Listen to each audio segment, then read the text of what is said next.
안녕하세요. 얼마 전 이혼한 30대 여성입니다. 이렇게 남에게 제 이야기를 해본 적이 거의 없어서 어떻게 시작해야 할지도 모르겠네요. 일단 제가 왜 결혼 생활이 어땠는지 이야기를 좀 해보고 싶어요. 이미 이혼까지 한마당에 굳이 그런 이야기를 못하러 하고 싶어 하냐 하실 수도 있겠지만 제 나름대로의 마무리라고 할까요? 혹시나 이 이야기가 남들 입을 타고 시어머니 귀에 들어가면 더 좋을 것 같기도 하고요. 하긴 이제 제 시어머니도 아니지만 달리 부를 호칭이 마땅치 않아 일단은 어머님이라고 부르긴 해야겠네요. 아무튼 저희 어머님은 아직도 저와 당신 아들이 왜 이혼을 했는지 납득을 못 하십니다. 아니, 오히려 제 탓이라고 생각하세요. 야박하고 못된 며느리, 아마 결혼 생활 내내 어머님께 저는 그런 며느리였던 모양입니다. 하지만 어머님의 그 밑도 끝도 없는 욕심을 맞춰줄 사람이 그것도 아무 조건 없이 대가 없이 말이에요. 이 세상에 몇이나 될지 물어보고 싶네요. 친구의 소개로 만난 남편은 사람이 밝지만 동시에 내면엔 슬픔이 가득한 사람이었습니다. 처음엔 이유를 알지 못했기에 그저 감수성이 풍부한 사람 정도로만 이해를 했고요. 하지만 연애를 시작하고 얼마 지나지 않아 같이 술을 마시다가 남편의 가족관계를 알게 되었습니다. 제 어머님은 아버님의 두 번째 처였어요. 물론 정상적으로 이혼하고 재혼한 부인이라면 요즘 세상에 흉이랄 것도 못 되지요.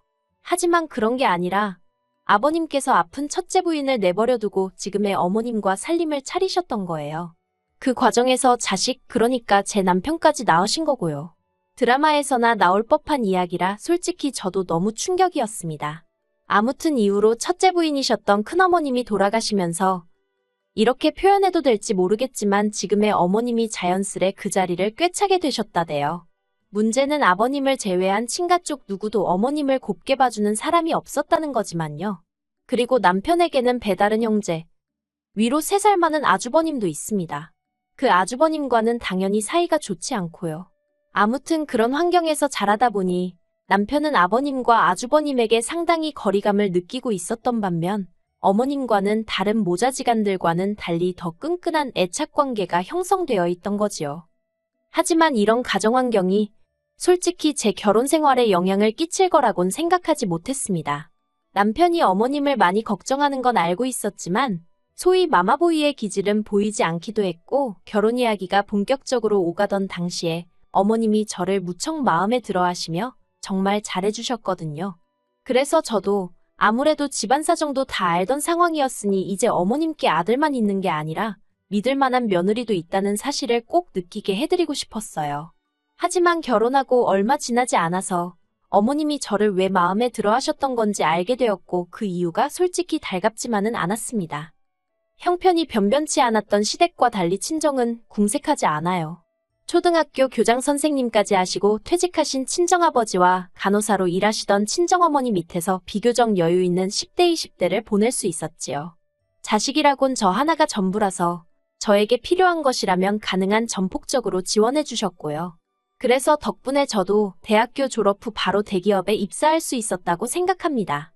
뿐만 아니라 저에게 미리 증여해 주신 아파트가 있었기에 저희는 어느 다른 대부분의 젊은 부부들과 달리 비교적 여유로운 결혼 준비가 가능했어요.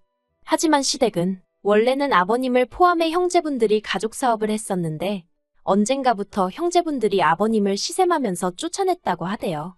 그리고 이후로는 지인들에게 묻고 물어 소일거리를 하면서 그럭저럭 생활만 이어나가고 계신 상황이었고요.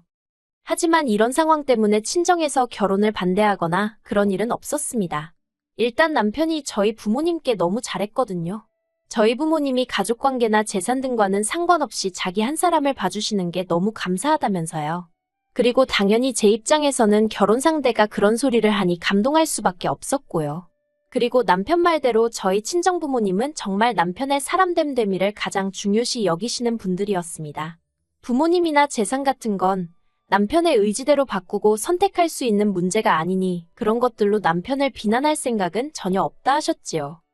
그렇게 저희 두 사람의 결혼에 대해 정리해보면 저는 집을 해간 셈이었고 남편은 현금 3천의 혼수를 들고 온 상황이었습니다. 그리고 저는 제가 손해를 봤다면 손해를 본 거지 절대 어느 면에서도 득을 봤다고는 생각하지 않아요. 심지어 앞으로 벌어올 기대 수입을 생각하더라도 남편이 다니고 있던 직장보다는 제가 다니는 직장이 비교도 안 될 만큼 구조적으로나 재정적으로나 탄탄한 상황이었으니까요. 그리고 저는 맹세하건대 마지막에 남편과 정말 할 말 못할 말이 오가던 그때를 제외하곤 이런 부분들에 있어서 유세를 부린다거나 생색을 낸 적이 없습니다. 앞으로 서로 노력하며 열심히 사는 게 중요하지. 누가 뭘 얼마나 해왔고 그런 걸 따져서 뭐 하나 싶었지요. 그런데 어머님은 그런 저를 기특하게 봐주시는 게 아니라 오히려 더 받아낼 궁리를 하시대요. 결혼 전 남편은 어떻게 보면 시부모님께는 유일한 희망이자 기댈 곳이었던 모양입니다. 아주버님은 아버님에게 배신감이 든다며 명절이나 아버님 생신같이 어쩔 수 없는 경우에만 예의상 얼굴을 비출 뿐이었지 맞으라고 해서 크게 무슨 역할을 하는 건 아니더라고요. 그리고 저는 몰랐는데 남편은 매달 어머님께 50만 원씩 용돈을 드리고 있었어요. 아버님도 모르게 말이에요. 제가 그 사실을 알게 된 건 결혼하고 2달째 되던 때였는데 어머님이 저희와 식사를 하시던 도중에 이제 며느리까지 받는데 용돈이 느는 게 아니라 어찌 줄었냐며 물어오셨기 때문입니다. 하지만 더욱더 저를 힘들게 한 건 어머님이 저에게 기대하신 게 단지 금전적인 것만은 아니었다는 사실이었어요. 어머님은 제가 친정어머니와 뭐라도 같이 하는 꼴을 못 보시더라고요.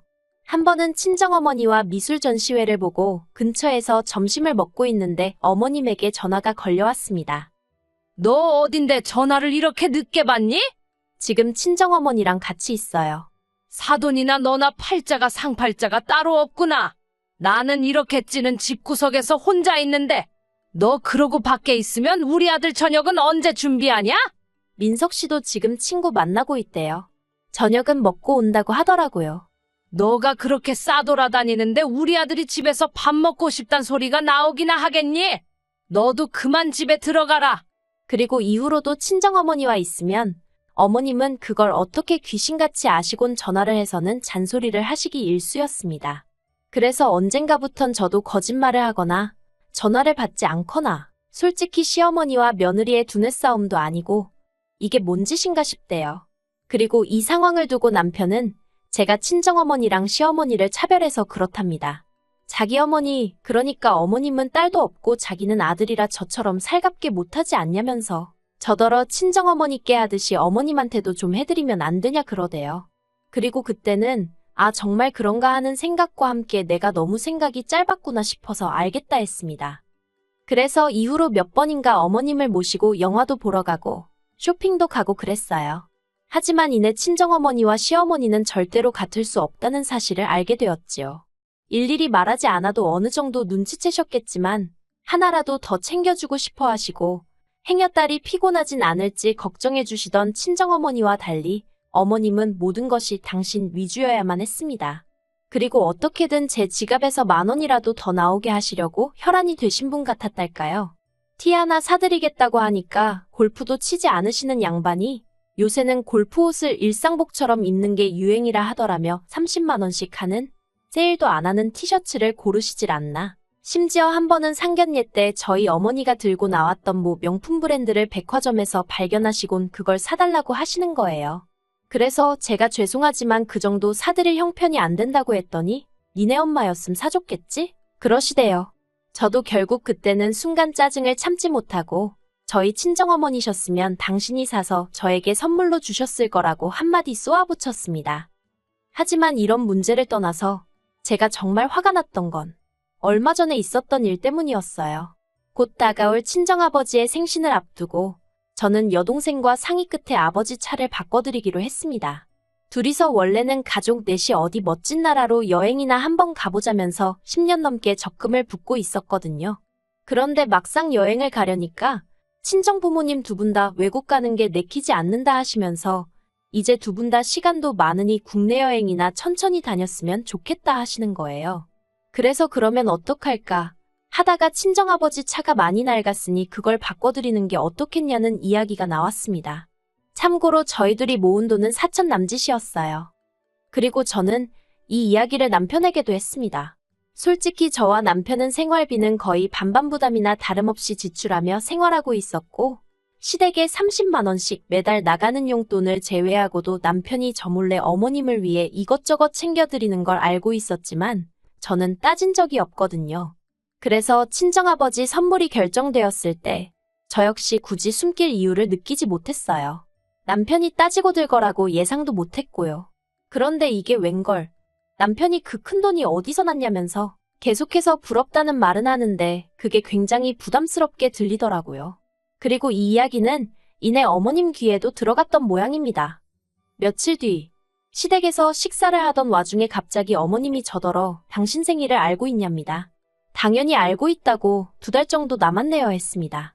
그러자 어머님이 당신은 차까진 안 바란다면서 대신 유럽 여행을 다녀오고 싶으시다대요. 저는 뭐라고 할 말이 없었습니다. 그렇다고 무건수행을 하고 있을 순 없어서 가까스로 그러시냐고 잘 다녀오시라고 했지요. 그랬더니 어머님이 그게 무슨 뜻이냐며 니들이 보내줘야 할 거 아니냐입니다. 정말 할 말이 없더라고요. 왜 저희가 보내드려야 하냐 따지기도 싫었어요. 따져봤자 어떻게 나오실지 그 레파토리는 이미 줄줄줄 외울 만큼 들어왔으니까요. 그리고 남편은 중간에서 눈치를 살살 보더니 너무 갑작스럽다면서 우리도 한번 상황을 보겠다는 이도저도 아닌 대답을 하더라고요. 남편이 돼서는 아니다 싶은 건 자기가 나서서 딱 잘라주면 좋겠는데 말이에요. 그리고 그렇게 집에 와서 저희 부부는 사흘 동안 한마디도 섞지 않았습니다. 화도 나고 답답하고 그렇다고 남편하고 이야기해봤자 그 속이 풀릴 것 같지도 않아서 제가 피했던 것도 있어요. 그리고 마침내 남편이 먼저 말을 걸어왔습니다. 가까스로 한다는 소리가 장인장모님은 이제 안 가본 곳 없이 다 다녀보셨고 이번에 당신이 처제랑 차도 바꿔드리기로 하지 않았냐? 그런데 우리 부모님은 일본 한번 다녀오신 게 전부고 다른 나라는 구경도 못 해보셨다. 그러니 이번에 저희가 적금 들었던 거 깨서 유럽 한번 보내드리면 안 되냐입니다. 어이가 없어서 그럼 당신 돈으로 보내드리라 했습니다. 그랬더니 뻔뻔하게 한다는 소리가 자기가 돈이 어딨냐대요. 그래서 없으면 못 보내드리는 거지. 원래 없으면 못하는 게 맞는 거라고 저도 받아쳤어요. 그러자 남편이 저더러 진짜 너무한다면서 장인장모님은 누릴 거 다 누리고 사시는데 자기 부모님도 그렇게 좀 살면 안 되는 거냐입니다. 어이가 없어서 제가 남편더러 우리 부모님이 누릴 거 누리고 사시는데 시부모님이나 당신이 뭐 보태준 거 있냐고 사람이 사는 게 다 다르지 어떻게 다 같을 수가 있냐고 능력대로 사는 거지 하고는 소리를 질러버렸네요. 그리고 그 싸움을 계기로 남편은 집을 나갔습니다. 저처럼 치사하고 더러운 여자랑은 못 살겠다며 잘못을 인정하면 그때 연락하라나요. 어이가 없어서 나야말로 당신처럼 욕심 많은 사람하곤 못 산다고 다신 들어올 생각도 하지 말라고 했습니다. 그런데 이때도 남편이나 저나 둘 다 이혼 얘기는 안 했어요. 그리고 적어도 저는 저희가 부부싸움을 평소보다 크게 하고 있다고 생각했지 이혼까지 하게 될 줄은 상상도 못했네요. 하지만 남편이 기어이 선을 넘더라고요. 며칠 만에 연락을 해온 남편은 저더러 할 이야기가 있다며 집에서 기다리라 했습니다. 그리고 어리석게도 저는 내심 남편이 드디어 정신을 차렸나 싶었기에 겉으론 툴툴댔지만 그래도 마음 한켠에선 안도를 하게 되었지요. 그런데 며칠 만에 만난 남편은 저에게 생각지도 못한 이야기를 꺼냈습니다.